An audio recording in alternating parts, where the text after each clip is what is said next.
Tuesday on YouTube and your favorite podcast platforms as I bring in some heavy hitters to share the latest in nutrition and wellness science. We dive deep into food, sleep, stress, relationships, and so much more.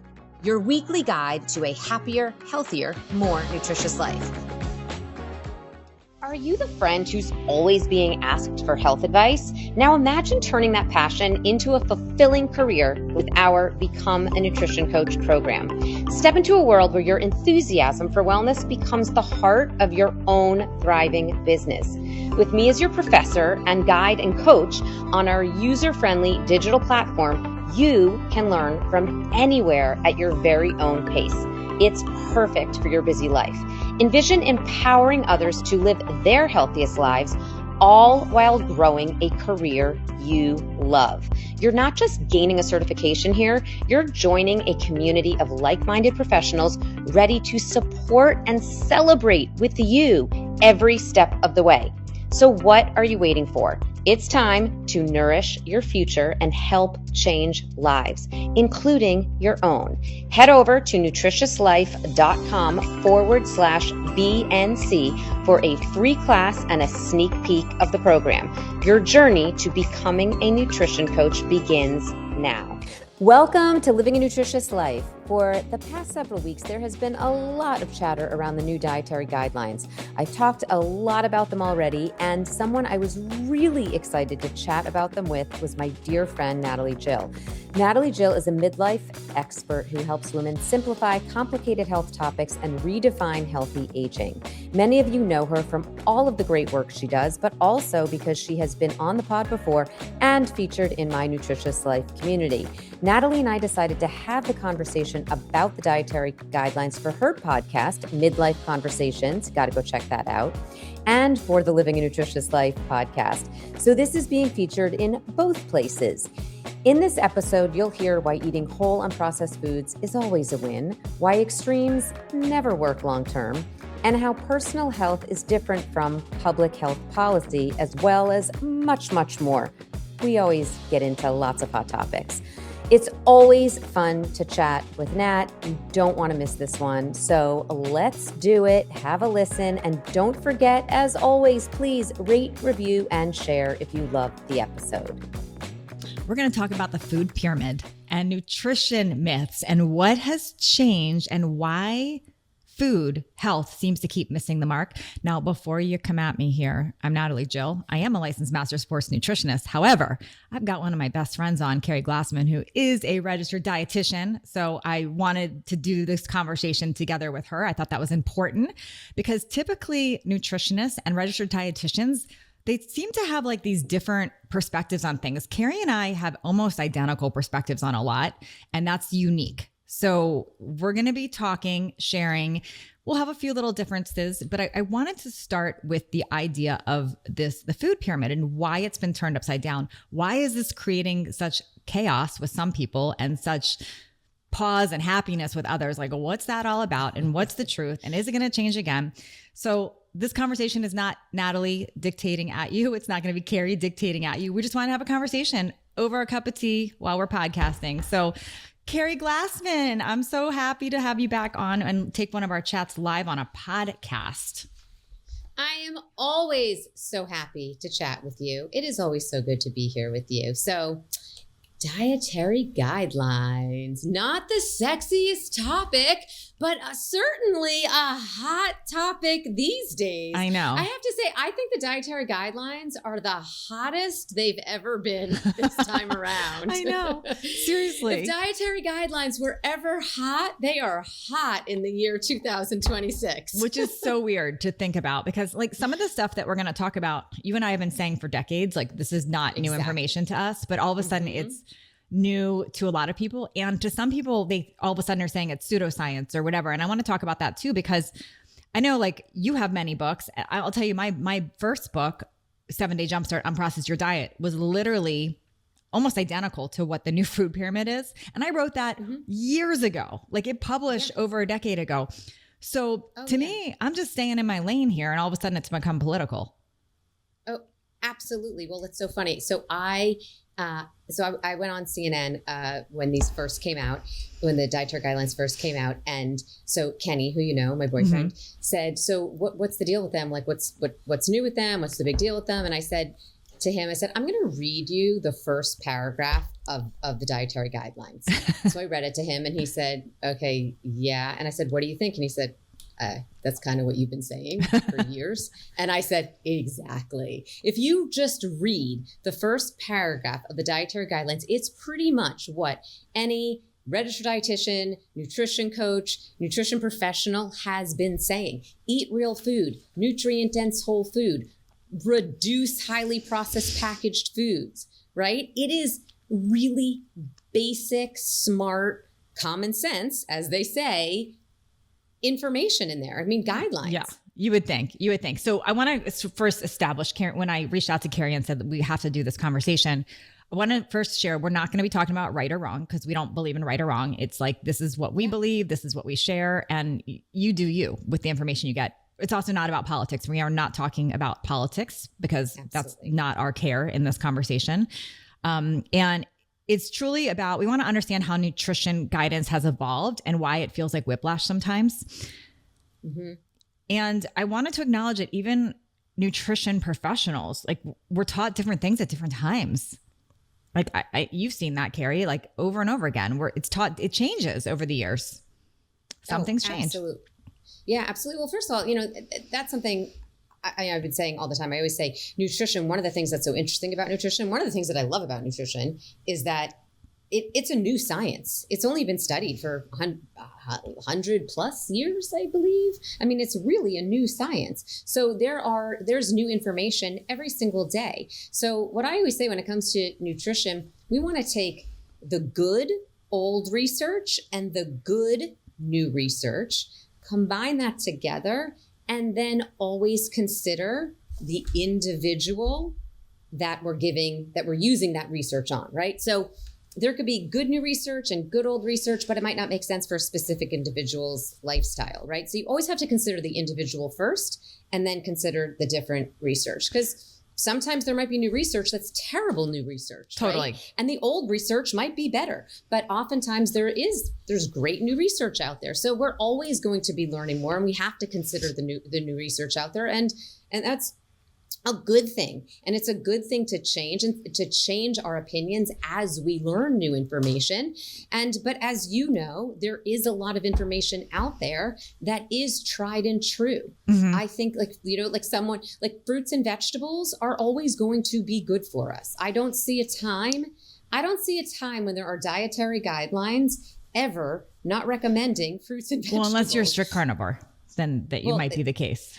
Well, maybe you're not having them, or maybe there's a reason you can't have them. But as a whole, I don't see overall general guidelines ever not recommending fruits and vegetables. Right? Yes. That's what I'm saying. So I want to talk a little bit about the history, and some of you are interested in this, some of you are not. But I wanted to start with that because some of you are like, why is this even a topic of conversation?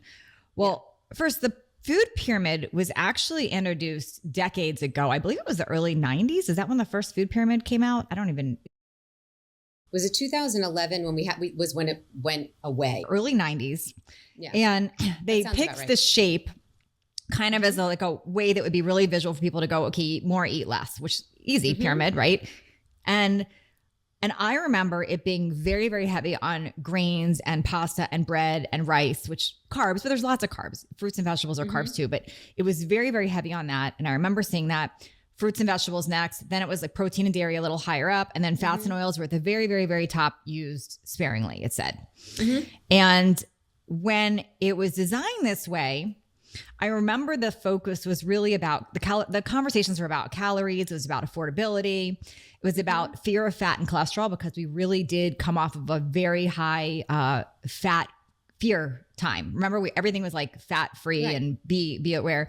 And we had very limited understanding at the time as a whole of insulin and blood sugar. It was not being talked about the way we talk about insulin and blood sugar now.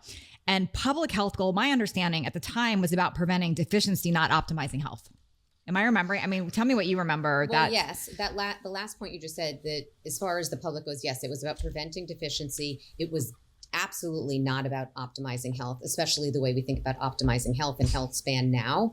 And it also, the overall goal is absolutely more about yes, fat and reducing the risk of cardiovascular disease and linking fat to cardiovascular disease. And that was why there was that emphasis on, okay, so let's reduce fat and specifically saturated fat. Well, if we're going to reduce fat, then we have to get calories from somewhere else. So let's get calories from grains. And then they didn't really distinguish much between the types of grains. Yes. So then and that's why there was all of these, then there was more refined grains. And then manufacturers jump in and then they start saying, oh, this is low fat. And then that's where there's that marketing halo. So it's like the guidelines come out and then the marketers and the food manufacturers come in and kind of take those guidelines and run with it and market based on what the guidelines say. So the guidelines come in and they're like, have all these grains. Grains are better for you, less fat. We want to lower cholesterol. Those are sort of like the overarching like theme of that old school pyramid. And so then from a marketing perspective, again, like that's why cereal companies, it's like, hey, you're supposed to have all these grains and this cereal is low fat and all that. So that's when that like low fat, fat-free time period came in. And then we know what happened from there. Well, and we were also told, do you remember we were told to have 6 to 11 servings of whole grains a day, but the picture didn't separate whole grains. Well, first of all, I think 6 to 11 is an excessive amount of whole grains in a day. First of all, that's a whole nother topic there. But then to also not distinguish the difference between bread, pasta, whole grains, like it's all, or sweet potatoes or baked potatoes, like, or white potatoes. It's like all lumped into one big chunk.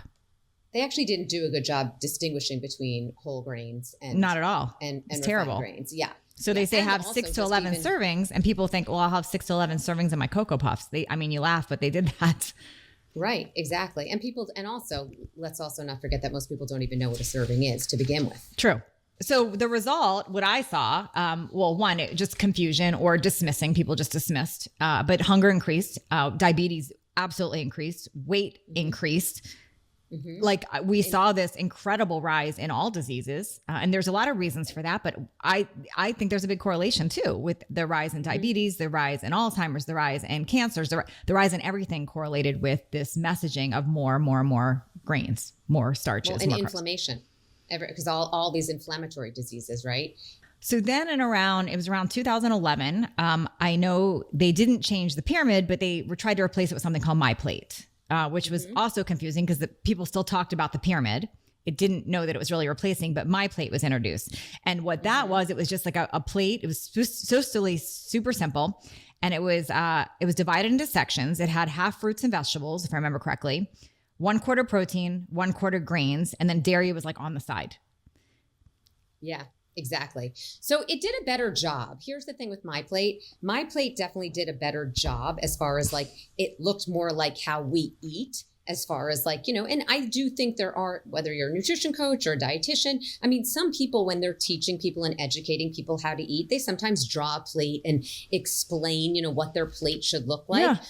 I have never used My Plate. Me either. Actual like US, the actual dietary guideline My Plate as an example. But, I understand how some people do use a plate as a visual. So in theory, it made more sense. I don't think the exact My Plate itself was perfect by any means. I don't know many people that used it. So, and also like if you ask anybody if they know about it, no one knows about it. Like people still when people think about, how are we supposed to eat? People still refer to the pyramid. And I don't mean the new pyramid. Yeah. I mean the old pyramid. Because on the back of everything, back of every cereal box had that pyramid. People still remember the old pyramid. No one even knows about My Plate. So yes, they tried to go in a direction with the newer dietary guidelines, not the latest, but these ones, like you just said, in 2011, they tried to go in a direction that made it a little bit more understandable for people to actually apply the nutrition information. And again, they used that visual. It was maybe a little better as far as being a little more applicable. It was by far not perfect. I mean, first of all, they still didn't address quality of food. They still didn't address, there was no emphasis on packaged processed foods. They still didn't address like the refined grains and that they still didn't do, I think, I don't think the sugar still wasn't addressed enough. Quality, types of healthy fats wasn't addressed. I mean, there's still a lot of issues, I think, with the dietary guidelines then. But I do think they were trying to move in a direction that was at least maybe a little more usable for nutrition professionals to educate. So I don't think they were great though. Because what I think I am very aware of is there's a very big difference, and people might not like this, but there is a difference between when you're trying to address public health versus personal health. And I really learned this when I interviewed Jessica Nerdick on my show. She really pointed that out to me and it made a lot of sense. That public health is very different than just personal health. Now, you want to try to bridge it, but we have to be really practical about people's education, the money, where they're finding things, availability of foods, all of that makes sense. But we know that there is literally there's no disputing that if you just take away all the rules, but you just say, if you eat a primarily natural, unprocessed food diet, and I'm not even talking yet if you're carnivore, you're vegan, or you're whatever, you just eat primarily unprocessed, natural, real foods, that is ideal. Why do you think, and you're much more in the space of this than me because of the whole background as a registered dietitian, why does that seem to be argued a lot? Or why does this seem to get overlooked? Like literally looking at like a school lunch or hospital food. Why is it so processed? What is your take on it? Are you saying, why is it so processed? Like, why is it overlooked, or why are people arguing? Well, both questions, I guess. That those guidelines are extreme. Like, one is unprocessed. Do you think of that? I mean, I know that's what we personally do, but do you think that's an extreme overstatement for people? And if it's not an extreme overstatement, I know it's a lot of questions in one, but why do like hospitals and cafeterias, especially hospitals, why do they continue to serve these like highly processed meals? And I'm just curious your thoughts, and why are registered dietitians so many times trained on that it's okay? Like, it's okay to have your sugar-free, fat-free Jell-O, or help me with that. Because I see if I argue with anyone, it tends to be a registered dietitian, and then that's why I always tag you. It's extreme. I know. No, it's extremely frustrating because I'm on your team here. I mean, I think like and we know that. Okay, so there's a couple different components here. We know that if you have two people in a hospital and you feed them a processed diet or a whole food diet, you know that the person with the whole food diet, it's going to be a healthier diet. They're going to have less inflammation. I mean, for a variety of reasons, right? So why do they continue to have, like, why are there processed foods? So the argument could be, well, it's expensive. It's not affordable. It's not possible. There's not, I mean, and that's going to be a big part of the argument, right? That it's just not affordable. It's not accessible. It's not realistic for hospitals to have access to all, to these foods. And if they're not able to, access them, there isn't the staff to make this fresh food every day. It's not possible. Right. Okay. So they do the best they can. So we could still argue that, well, there could be more minimally processed. Maybe it's even organic frozen vegetables versus highly processed types of foods. Right. So maybe there could be, there is an in between there. But Keri, but there's a, Let me ask you this really quick. What you said, people are going to argue it's not possible. I'm going to call BS here. And I'm just, again, and I'm not a government person. I don't understand here, but the amount of money that people pay for pharmaceuticals, for hospital stays, for what do you mean it's not possible? Why can't some of that money be towards Whole Foods? I'm not understanding. No, I mean, I agree with you. Yeah. So it just, to me, that argument seems ridiculous. We're just not allocating money in the right places. No, absolutely. I agree. No, it doesn't make sense. I mean, it's the same way. I mean, it's the same when you look at schools, like this, you look at certain schools. I mean, and you look at schools in Europe. I mean, they have most schools in Europe have beautiful lunches with whole foods and real meals and lunches every day. They allocate funds differently than we do for school lunches here. It's just funds are allocated differently. But then people will go a step further and say, well, the science isn't there to say that if someone is eating a diet of this, that is actually going to change their, the outcomes. And then, but it's like, well, have you actually, the science isn't there because maybe we haven't done that exact study. How would you possibly do a controlled study on that? To do that exact study. Yeah. Well, and how would you do a controlled study on that? How would you even do that? But Right. And certain studies aren't done because no one, if like the certain food companies aren't going to study, like people aren't going to pay for certain studies to prove that, like, do you know what I'm saying? Like, it's not to their benefit to prove that. Right. Do you know what I'm saying? Yes. Like, okay. My spidey senses always go up when I see somebody talking online and saying how like fat-free, sugar-free, fake, whatever is healthy for us, or like, and they want to die on that hill. And I don't understand it. I just don't, because it's not poisoning you at a crazy, unless you're eating a crazy high dose. I don't really understand. It's so interesting that, and I'm talking before we even turn this food pyramid upside down. This is like 5 years ago, the same argument, before it had anything to do in the government. Like, why people would die on that hill. Yeah. So this is what I think happens. Okay. So what I think happens is, and in the world of the internet, what I think happens, and this makes me crazy. I think you have people out there. Let's use Diet Coke as an example. Mm-hmm. You have people out there saying like something really extreme about Diet Coke, like Diet Coke's going to kill you. Mm-hmm. One sip of Diet Coke's going to kill you. And let's say it's somebody that maybe doesn't have a degree, doesn't have this, and maybe they're really knowledgeable about Diet Coke too, but sure, they don't have a degree, and they're this, and they're saying all this information, and it's really dramatic, and anyway, they're putting that out there. Then you have someone over here, maybe it's a dietitian, maybe it's a doctor that has a degree over here, and it makes them so angry that you've got someone out over here on this other side putting out this like fear mongering, extreme information. So instead of falling over here in the middle and saying, listen, this information is actually not proven what they're saying. You're not going to have a sip and die. This isn't this. But these are studies that have really shown that Diet Coke really isn't great for you because of this. And I would always recommend, bubbly water if you want something carbonated. And I'd rather you have water. But if you have a Diet Coke once in a blue moon, you're not going to die. Sure. Like, do you know what I'm saying? So instead of going there, they like to go to the other extreme to almost kick this person over here. Makes total sense.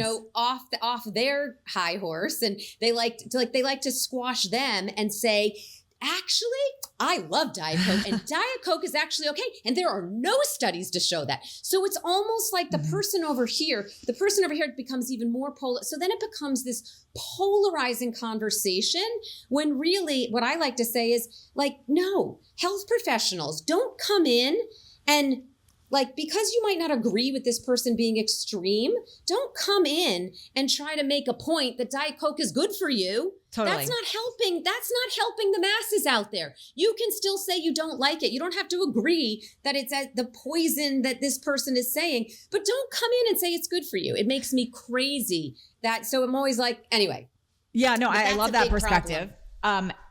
This is happening to me. I see that happening, by the way, a lot online. So more often than not with me, I don't post extremes. I'll post something like about unprocessed food. Something very like neutral, and it's usually about what I do. It's not even about telling other people what to do. Yeah. I'll say like, this is what I eat for lunch. This is what, because people ask me, how are you 54 and have abs and are you fit and whatever, what do you eat? So I'll say, okay, this is what I eat. I share it. Yeah. So I'm not saying go eat this, you're bad if you don't.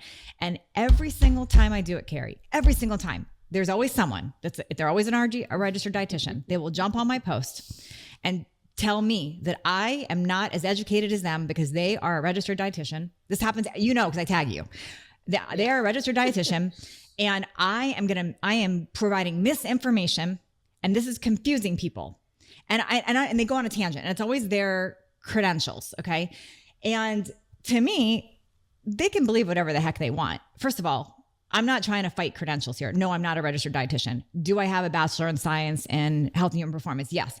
Am I a nutritionist? Yes. Do I have freaking life experience, not just with my own health, but helping hundreds of thousands of people? Yes. Can I share what I eat online? Yes. So that's the part that I always get like, what the heck with this piece? That's where that came from. Yeah. Yeah, no, believe me, I get it, because I've seen you do that. And you also share it from a perspective of, you're not giving these absolutes or like, giving these. No, yeah, you really, again, like you said, the way you share it, it's pretty straightforward. Like your empower. I want to empower. Using it. Yeah, exactly.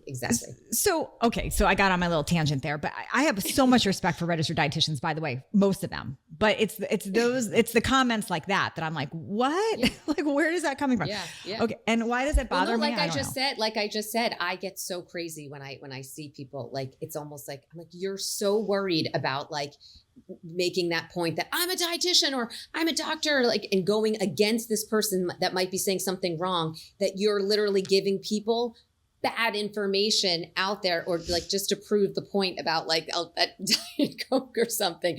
I'm like, that's not good. You're not helping anyone by just trying to like, I don't know, stand on that soapbox. So I want to go through what the new pyramid actually means and what we believe, but I want to start with, I personally feel that it's what we do the majority of time, not what we do all the time, 100% perfection. Yeah. So like for me, I would say 95% of the time I'm eating a natural, real, unprocessed whole food diet. There's another 5%. I don't know what the heck I'm eating. I mean, I might grab a handful of Reese's Pieces if I want to. It doesn't matter, but it's what we do the majority of the time. What about you when you look at food? Yeah, I mean, I 1,000% agree with you. I like that.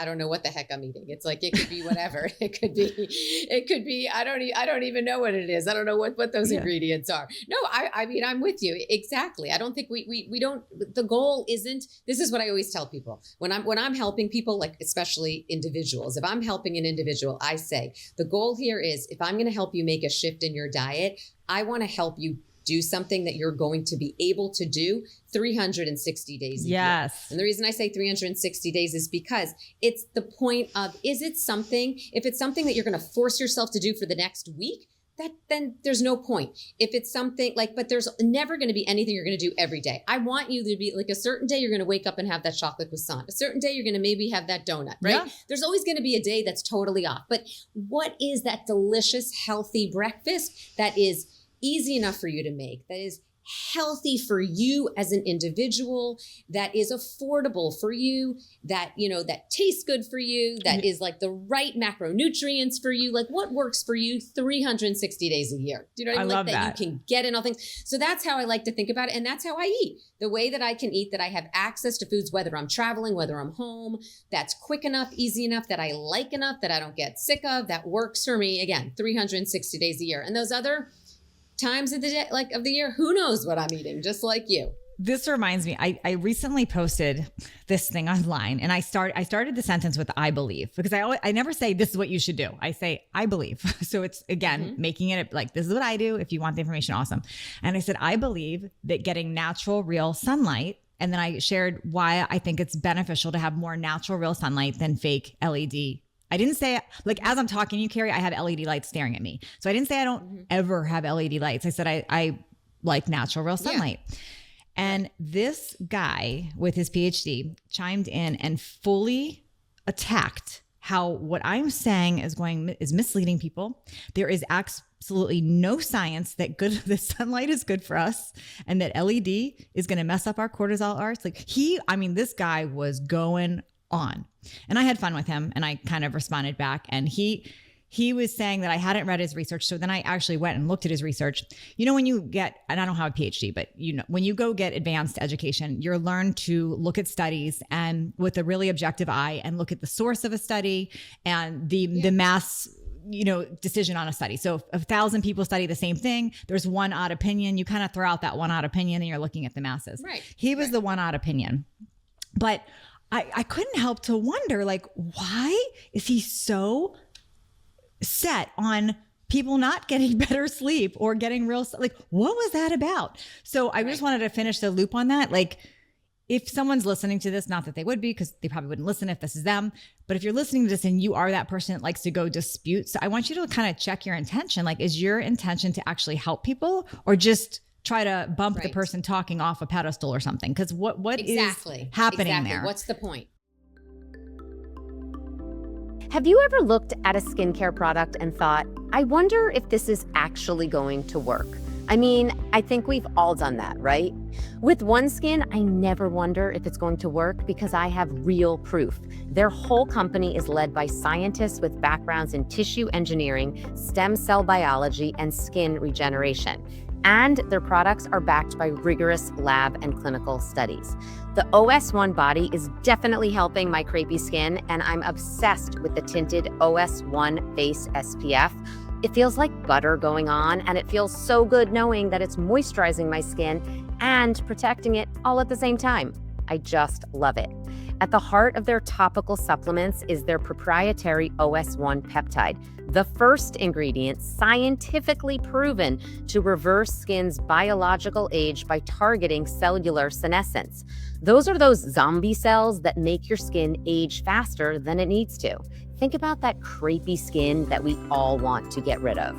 The research on their OS1 peptide has been published in peer-reviewed journals such as NPJ Aging. And not only that, the data for OS1 and their products clearly are listed on their website, so you can learn all about that and the incredible science behind all of their products.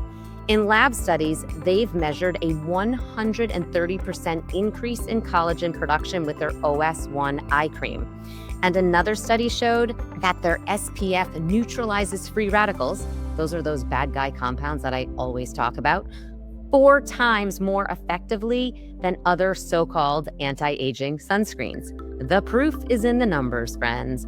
Try OneSkin and see for yourself. And you can get 15% off your first order with the code Keri, that's Keri, at oneskin.co/Keri. That's oneskin.co/Keri. Exactly. What's the point? Yeah. So anyways, what's the point? I got What's on a the little point? tangent there. Well, always, because when you're putting information out there, it should be to help people. It shouldn't be just to be knocking someone down there. It should be to be helpful, right? Yeah. It like, I'm always whenever I'm putting information out there, I'm like, I want this to be helpful to people out there. It's not just to like, I'm going to prove a point to this person. Yeah. Like I really don't care what people do as far, like if they want to eat Reese's peanut butter cups all day long, more power frickin' to you. Go for it. If your health is amazing because of it and you have a 6-pack because of it, you really should write a book because that's wild. I think it's incredible. But if you want to know what most of the people that I know that are healthy, having, really aging well into their 50s, 60s, beyond, thriving, healthy, like what are they doing? That's what we're sharing. So take that information if you want. The food, what I like about why they turned the food pyramid upside down is they took something that people already knew and they just literally flipped it upside down. And the main points on it, if you have not seen it or you haven't dove in, are really what we're talking about: unprocessed, minimally processed foods for the base. So that's a very broad topic, but you're saying real natural unfoods. Vegetables, high quality protein, healthy fats are leaders in there. Whole food first, not looking at targeting exact macros, which I like. And then refined grains, sugars, ultra processed foods, they're not eliminated. They're just moved to the top as like use these more sparingly. Now, what I saw with this is lots of positive, and I'll tell you why. I saw they're reflecting blood sugar science. They are reflecting society, being full. I can never say this word right. Satiety. Satiety. Yep. It's reflecting more protein research. Stay more satisfied. Yep. Yes. Yep. Reflecting more protein research because we have a lot more about how protein is really, really critical for muscle and longevity. It reflects hormonal health, especially like not having cortisol and adrenal issues. Yep. And to me, I looked at that as a really metabolic sound pyramid. That's what I saw. Yeah, absolutely. So I talked to registered dietitian Jacqueline London about this recently. We did a live on it actually. And I said, one thing I like about dietary guidelines right now is that we're talking about them a lot more. Kind of like I said when we started this conversation, I said, I think they're like the sexiest they've ever been because like we're talking about them. And the fact that we're talking about them, that's a good thing. But one thing she was saying about the pyramid itself was, we started the conversation because we were saying how, there were people out there saying, well, we haven't, criticizing it, saying, well, we haven't used the pyramid since 2011. So flipping it, like that doesn't even make sense because we haven't used them since 2011. And we were both kind of like, now, why is that a critique? Why are we even using that as a critique? Why are we starting there? That's not really the point. And actually, the reason we're using the pyramid is because no one even knows what my plate is. So going back to the beginning of our conversation, no one even knows what my plate is. People actually remember the pyramid. But the reason I'm bringing this up is she made the really good point that aside from the fact that you were just saying, like the flipping of it makes more sense, like even from a health standpoint, she made the other point that flipping it was also like the drama of it. Like, I love that. The drama of like, we are just flipping it on its head. We are making this like big change in the way we look at food. Now, when you really dissect it, is it that much of a change? It's not even that much of a change. It's the most change we've ever had with the dietary guidelines for sure. It's the most movement we have had, which is amazing. But it's not even that much change, but it is good progress forward. But the drama of the flip is actually really pretty valuable as far as getting people to like take a look at it, which is really a great thing. We want people to like think about what we're eating. So I loved that point of it. So I just wanted to bring that up here again. Yeah, it was a great point she made. Okay, so I agree with so much of what you just said. I love that, again, kind of what I talked about at the beginning, that the main big broad strokes of it, whole real food, nutrient dense food, and less processed food. That's amazing. That's what we all should be aiming for. They made such a great point about, again, dramatically reducing processed foods. They've never discussed that to this extent at all. They've never made that point like that. So I thought that was huge. That's something I say to people every single day. So I love that point was made. I love, again, vegetables were obviously discussed throughout. I love they talked about eating vegetables throughout the day. That was a great point. Exactly what you said about, protein, that they increased protein from the 1.2 to 1.6 from the 0.8, which was excellent. We know that protein, the 0.8 grams per kilogram of body weight was too low. That was just to meet basic needs, not for optimal health. And we know that protein is critical for maintaining muscle mass, and muscle, we know, critical for optimal aging. We need it for blood sugar stabilization, for overall metabolic health, bone health. So we know, again, the protein points is super important also for satiety, like you mentioned. Which obviously helps also with maintaining weight. So love everything they did with protein. The one thing I'll say with protein though, and I love that there's even, they talked about red meat in there. The one thing I think they could have focused on a little bit more was talking about lean protein. I don't think they focused on lean protein enough.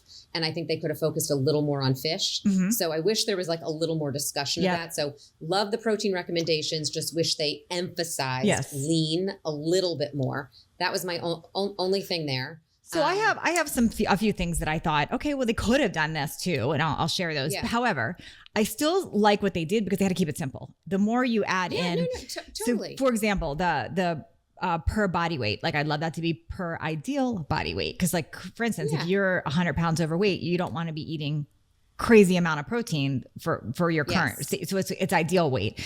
I also, it's interesting, the people I see critiquing it are either because they've made it political. So got it. Like, which I can't stand that's even a thing, but because they've made it political. That's driving me crazy. Like, this is not political. I don't know how our food became political. So and well, right. And there's so many people that I feel like we're looking to just take a stab at it and looking to critique it just because they hate the Trump administration. This is not like, I'm like, come on, people, like, this cannot, like, we want to make people healthy here. Like, this cannot be about whether or not you like Trump or not, but okay. So there's that. And then I see, okay, then you'll have a lot of vegans will critique it because they say not enough beans. So they don't like that there's no beans, and I will say from a longevity standpoint, I don't know how you feel about beans.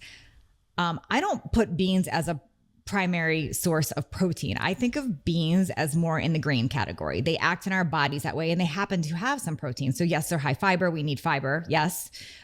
They have some protein, but they act in our body a lot like grains do. So I actually lump them in any of my programs or books as more like starchy carbs. But I understand why a vegan's saying that, but what are your opinions there? No, so I do the same for you. I do for people that eat animal protein. I, for the most part, put them in, like you said, more as like a carbohydrate source that just happens to have more protein, or as, as just a plant protein meal. Because I don't necessarily, even for many people that have animal protein, you don't necessarily have animal protein in, 2 meals a day. It just depends on the individual, right? It really depends on the individual and what they can handle. But I have no problem. I know what you're saying, the way they mentioned it. Someone was saying, well, there's no picture of the beans. I'm like, they mentioned it. They just don't have like a big picture of it. I don't really have a problem with how they did that. I mean, I think also if you're vegan, like, you have to add, you're going to have more beans and legumes. Like that's more of your protein sources. So I didn't really have such a problem with that. I think we could have discussed it a little bit more, but that's like really critiquing. Yeah, they could have discussed it more. I mean, I feel like that kind of falls into the same category of what I was talking about with lean protein. We could have gotten a little more specific. They could have added a little more in there, but it does kind of fall into another category of one thing. If we're critiquing, and I think there's a lot of like so many great things. This is where I'm just saying, if we're going to critique, there's a few things I would critique. And one thing is I do think they could have discussed fiber a little bit more. Yes, which fiber. I thought was really odd that they didn't, because they discussed a very big positive was they discussed gut health and the microbiome and fermented foods, which was amazing. And I'd never seen the microbiome been discussed before, and the addition of fermented foods. And I thought that was a fabulous addition to the dietary guidelines. So I loved that. And they discussed that, but then they didn't really, I feel like there could have been a stronger fiber conversation, and that could have come up more in the fruits and vegetables section. And it could have also come up in the legumes section. So this is so interesting because we're talking all these little nuances, and I could go on, even your comment about fermented food, I could say something different there. We're like, okay, so if you have a healthy gut biome and you add fermented foods, it's freaking amazing for you. If you have a very unhealthy gut microbiome and you add fermented foods, it could be a freaking nightmare. So it's like, again, these are all like nuances, right? Same with fiber. If you have not pooped in 8 days and you add a bunch of fiber, you're going to have some serious problems. So it's like, there's these levels of things, right? So yeah, I agree with everything you said. I still love what they did, because I think they're taking the most important concepts and they made it easy to understand. What I'm worried is going to get missed is I think people are dismissing it because they're saying, because it's under this administration, we don't trust it or we don't believe it. And that, like you said, that drives me crazy. Me too. No, I totally agree with you. And I'm okay that they simplified it. I mean, it's 10 pages. It's really easy to read. I think it's great they simplified it because, again, remember that these dietary guidelines are also, they're meant to be these guidelines that set, the parameters for things like SNAP and WIC and military bases and schools. And also, like I said before, like food manufacturers and, use these guidelines for marketing and they end up, so they're not necessarily they're not necessarily used for, individual nutrition needs. Individual nutrition needs need to be, are individual, need to be done with like personalization through, through a coach, through a dietitian, or through working with an online program, or, on your own, doing your own additional research. So we have to remember that we have to be personal. And they did mention that. They mentioned in there that they need to be personalized. Mm-hmm. Anyway, I don't know why it's good. Something you just mentioned. I was going another direction there. I don't know.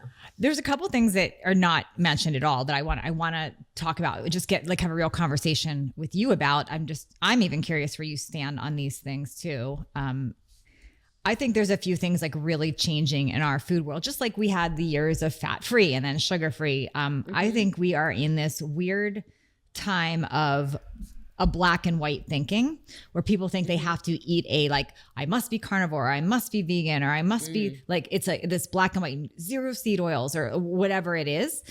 And we shared earlier, both of us, about this black and white thinking, that it's really what you do more like 95% of the time. And it's not about being precise and exact. But that being said, some of these are really hot topics like seed oils. I have strong opinions there. I'm curious what you think when you hear people and the sphere of seed oils all of a sudden. Oh, this is such a big topic.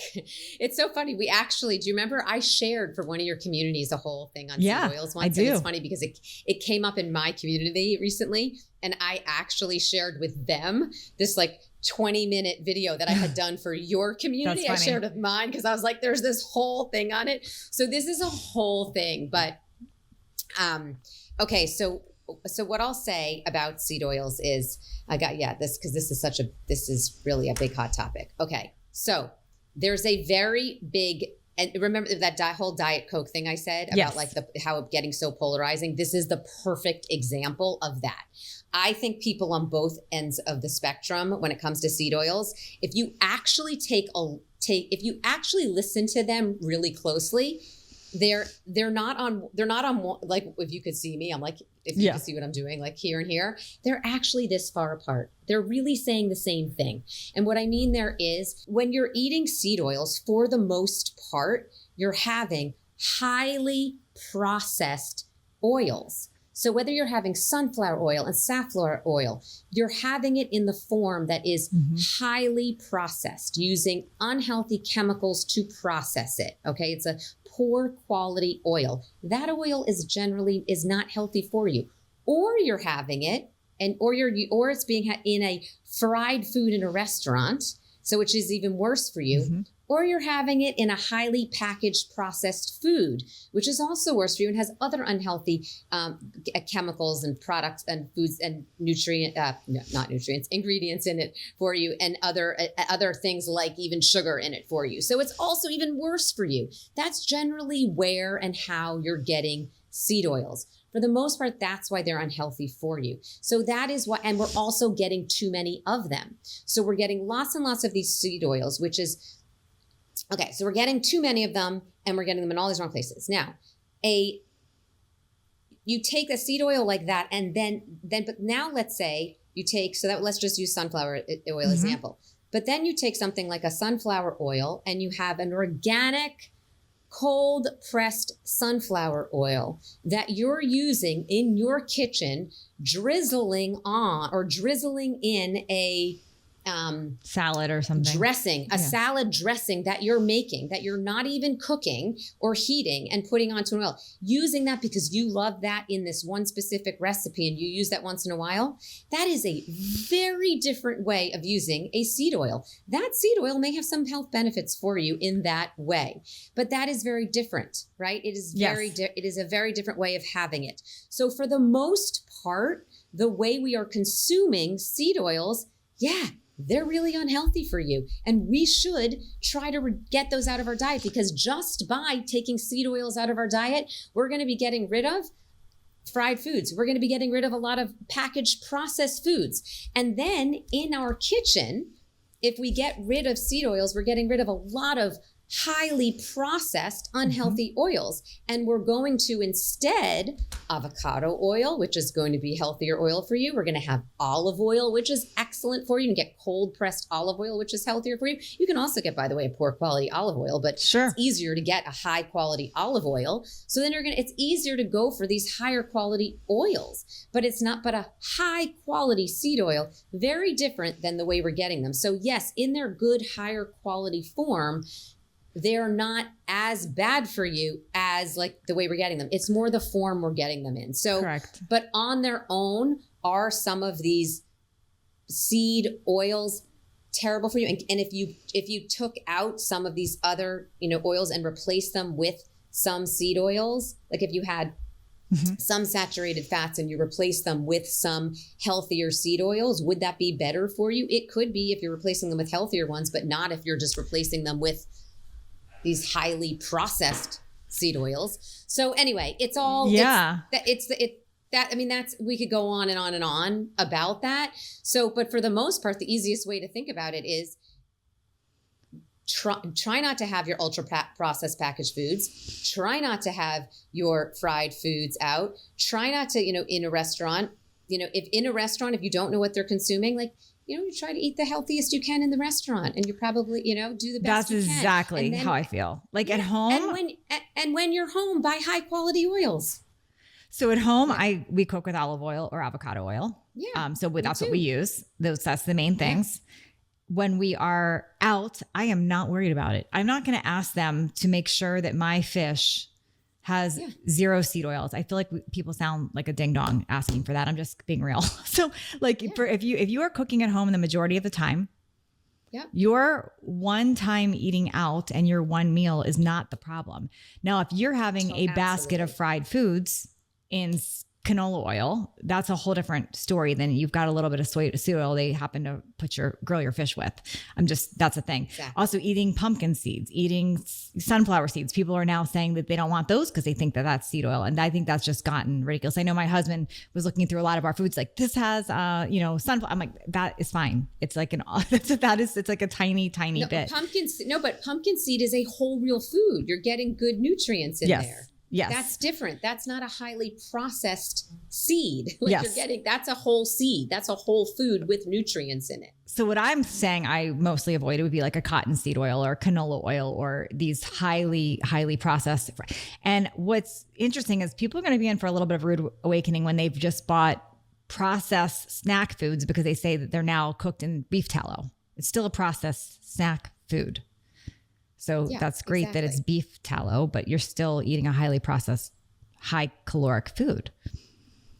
Yeah. It's kind of like you're worrying about like the doorknob on the, you know what I mean? Like you're worrying about like the doorknob when like there's like this whole like huge like house to worry about. Do you know what I'm saying? Or like you have a whole house, you've got like a 6-bedroom house to worry about, and like you're obsessing over like a doorknob or something, or like a screw. Like if you're worried about like that one thing, like you should be worrying about all the other food like you're eating throughout the day, and all like the vegetables and the fruits and the whole food and everything you're eating, and you're worrying about this one packaged food. Like, well, maybe you shouldn't even be buying potato chips in the first place. Do you know what I mean? Like you don't really even need potato chips in the first place, or take a potato and slice them and bake some potatoes if you're that worried about it, and make your own potato chips. Yeah. You know what I mean? Like, or just like, don't obsess over it. Like it's not really going to make such a difference. So this has nothing to do with food, but I do want to ask you, we've talked about GLPs before, but how do you think GLPs are going to affect food and how people eat and snacks? And I'm just curious your take in general about what's happening with GLPs. Oh, I mean, I think we're just going to see the whole industry. I mean, it's going to just grow and grow and grow. I mean, we're going to see GLP medications are going to be more and more widely available. I mean, we just saw a pill was just approved. So, which had been approved for diabetes, but is now approved for weight loss. So I think we're going to see it become more widely available. So we're going to see more people on it. I think we're going to see, there's going to be more research done on them. So we're going to see more benefits, I think. So we're going to just, again, see more people on it. So we're going to see more benefits. Okay. So then I think as far as food goes, I think we might see restaurants start serving smaller portions. I could see that happening. Okay. I think we're going to see a lot of foods start marketing GLP-1 friendly. Wow. We're going to see all kinds of marketing terms come on, like, and that could be everything from because they've got fiber in it, because they've got protein, like whatever they are, there's going to be all kinds of. Are you pro them, or do you think they're a good thing? Do you think they're not a good thing? I'm curious. Oh, I'm not. I think they're absolutely an incredible tool. I don't think they're something that are right for everyone. I think they are an incredible tool when they are the right tool for the right person in the right situation. So I feel similar. I feel first of all, let's talk about obesity first. I think obesity has been an incredible crisis in our country. And I think for obesity, I think they're life-changing. And I don't like that so many people are speaking up, trying to stop them, or when we know that it's changing the life like dramatically. And I personally know some people. I have a family member who she ate perfection. She works out, all the things. She genetically was overweight, and it was a huge struggle in her life. But she did all the things, and her doing a controlled level of GLPs with supervised by a doctor has been literally life-changing for her. Her lab markers are normal. Her weight has normalized. Like she didn't get like super anorexic skinny. She doesn't look like, she's not gone too far. She's still eating. She's eating protein. She's eating fiber. It's been life-changing for her. So I think that's incredible. I also think that the tiny doses or the small doses under doctor supervision, not under an influencer selling it to you online, under doctor supervision, when you are including that for things like prediabetes or even diabetes, autoimmune, inflammation, all kinds of things that you were not able to control before. I think that there is something to be said about that too, as long as you are eating correctly and being very mindful of doses. I'm very concerned that the pharmaceutical industry only gives one dose. It gives like that big pen, which is too high of a dose for most people, especially if they don't need it for the weight loss. The concerning thing I see, the very concerning trend I see, and Keri, I don't know if you've seen this, but it's really big on TikTok right now, is people really glorifying eating disorders with GLPs. So you'll see a video, somebody like stir frying a syringe and a bottle going, "What's for dinner? This." Or I saw a video the other day, this girl, and it had gone totally viral. This girl said, "Yes, I've lost my hair. Yes, my skin sucks. Yes, my nails, but I'm a size 6." And people are applauding that. And what? So the all of a sudden this glamorization of let's not eat and eating disorders, that is crazy to me. I'm very concerning. Yeah. Horrible. It's horrible. And the thing that scares me, like I said, when you asked me what I thought about them, as I said that I think GLP-1s are an incredible tool in the right situation for the right people. Like I said, so the flip side of that is in the wrong situation, people that are using them the wrong way, or in the wrong situation. So people that don't need to lose weight or are abusing them and are not eating properly. Like I think like if you're using them, you were talking about your family member, they're still eating and getting in the right amount of food. Yeah. You have to eat a certain amount of food so you're getting in adequate nutrients so that you are a properly fueled person and you're getting the right nutrients for your bone health, for your brain health. So I worry about skin health, hair health, like you just mentioned, that person losing hair. So when people are abusing them and not eating, they're at risk for all kinds of, I worry about they're malnourished, too much weight and they're malnourished and they're going to have, I worry about, again, women that want to lose, let's say 10 pounds and then they lose 10, but they're not eating. And so, because they already were eating a healthy diet. So, and then in order to lose 10 pounds, they're not eating at all. And then they're at risk for osteoporosis and fractures. So then what I'm worried about is that they're going to have hip fractures later on. And then that puts you at risk for death. I'm worried about them having poor brain health in the future and cognitive decline. So there's a lot of risk there. So I just think that if you go on one, you want the benefits of them to absolutely to be benefits and to be additive in your life as benefits. You don't want them to all of a sudden have these benefits. Okay, now you're thinner, but you have all of these other issues, right? So you want to be thinner and healthier, not thinner and unhealthier. And I've seen that a lot. I've seen people become thinner and unhealthier, and that's just terrible. This is the wild thing that I've seen. So in the 90s, we are very aware of the 90s and the early 2000s of this huge skinny culture. And you could even go back to 70s. I remember being a kid and for my mom and like just the whole idea of diet tab and the advertisements were all slim, slender, slim. So in the 2000s, people definitely abused things. I remember people using ADHD or ADD meds to try to but they never they didn't go online saying, wow, I'm taking Adderall and it's like, it wasn't glamorized, right? It was kind of this hush thing for the few people that had the actual disordered eating. But now what I'm seeing is literally this glamorization of it. And what's really wild is 5 years ago, you had people talking about body positivity. That has gone away. I don't see any body positivity talk anymore. Now it's this bringing back this super skinny waif, like it's wild to me. It's part of why I didn't do my January launch. I was like, I don't want to even talk about weight loss right now because it's such an interesting, bizarre topic. Yeah, you're so right on. It's interesting right now. It's definitely an interesting time in the weight world. I mean, and we even see it in Hollywood. I mean, look at like, when you look at people in Hollywood, even like the Golden Globes, you see people, it's like everybody's lost so much weight. It's definitely interesting. And so, like I said, I think GLP-1s are great. for the right situation, they are a great tool, but they are definitely being abused in other ways. And yeah, it is scary because of social media, like anything else. It's just, it just exacerbates anything happening. Like you said, that time, like the tab time, right? Like it was more like hush, hush, like this, like, you know, it like, you didn't tell people you were taking Dexatrim. You just like did it. Right. Or it spread quietly through neighborhoods. It wasn't like glamorized on social media and went and go viral.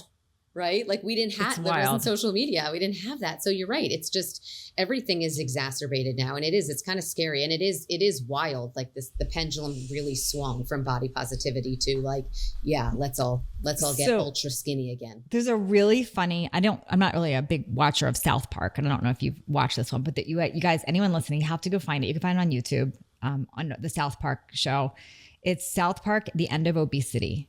It's probably about a year old. It is so freaking funny. Keri, you got to watch it. It is so funny. I haven't seen it. It's literally all this. It's making a spoof of all of this. It is hysterical. Like, all of a sudden, all the moms at school pickup all have abs and a crop top because they're all on jail. They're all on the shot.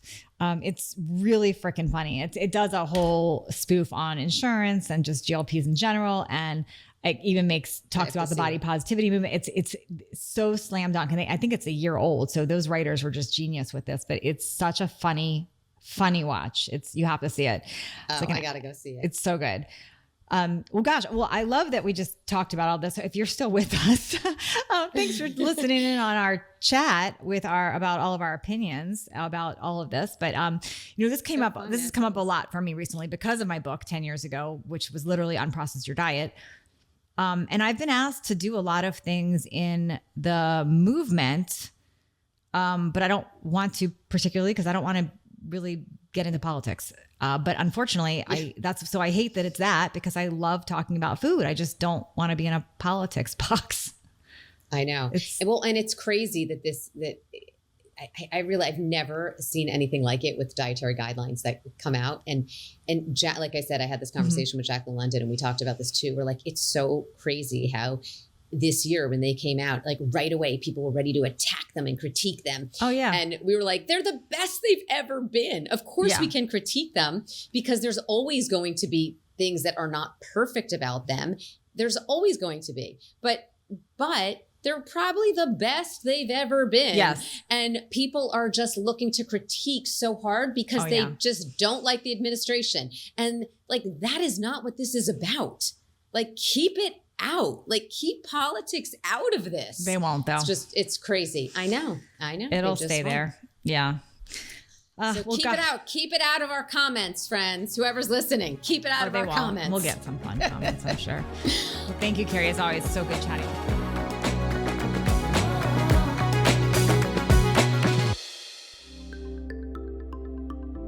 Have you ever looked at a skincare product and thought, I wonder if this is actually going to work?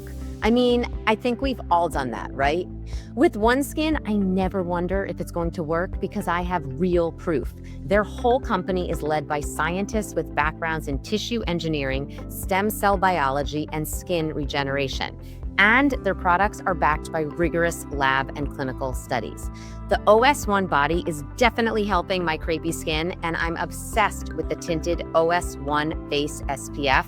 It feels like butter going on, and it feels so good knowing that it's moisturizing my skin and protecting it all at the same time. I just love it.